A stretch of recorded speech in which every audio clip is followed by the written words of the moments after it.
पाण खे हाण आज़ाद घुर्जे वतन पाण खे हाण आज़ाद घुर्जे वतन जियो संग जियो साईं जियो सब अग्रोजू दोस्तों सब खां पहिरियों आऊं इन सभिनीनि भेनरनि खे ऐं तव्हां सभिनी भाउरनि खे जस्तो ॾियां त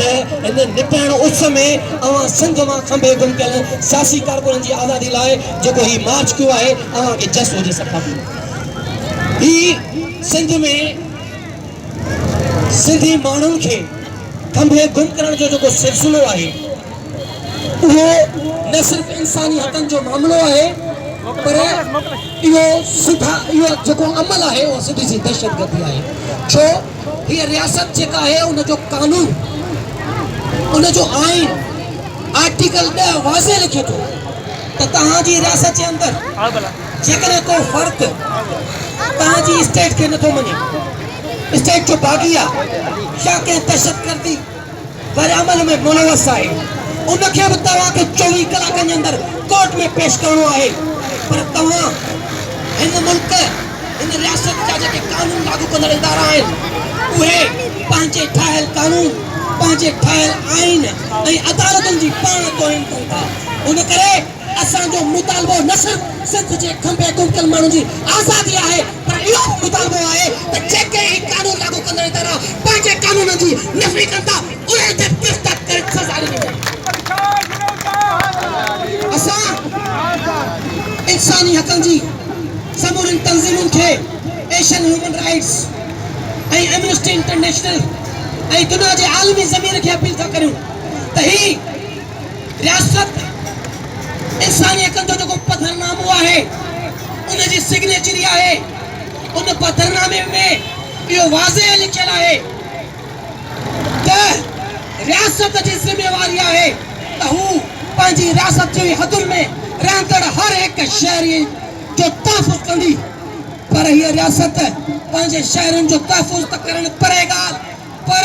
जेको माण्हू पंहिंजे धरती जे हक़नि जी ॻाल्हि कयो थो जेको माण्हू पंहिंजी धरती जी वासी जी ॻाल्हि थो करे उनखे ॾींहं ॾिठो ऐं राति जी तारीख़ुनि में भेनरुनि ते माण्हुनि ते तशदुद करे खंभे गुम कयो थो वञे जेका ख़ुदि इंसानी हक़नि जी आलमी क़दरनामे जी नफ़री आहे उन करे असां आलमी ज़मीर खां इंसानी हक़नि जी तंजीमुनि खे अपील था करूं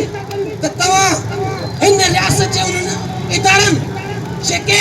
न सिर्फ पंहिंजे कानून ऐं आइन जी नफ़ी था कनि पर इंसानी हक़नि जे उन पत्थरनामे जी बि नफ़ी था कनि उन करे उन्हनि ते दबाव विझो वञे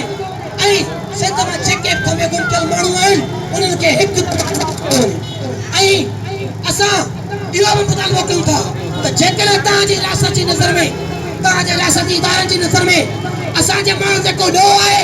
त तव्हां पंहिंजी अदालतुनि में उन्हनि खे खणी अचो छो इहो असांजो इंसानी हक़ आहे त असां पंहिंजनि माण्हुनि जी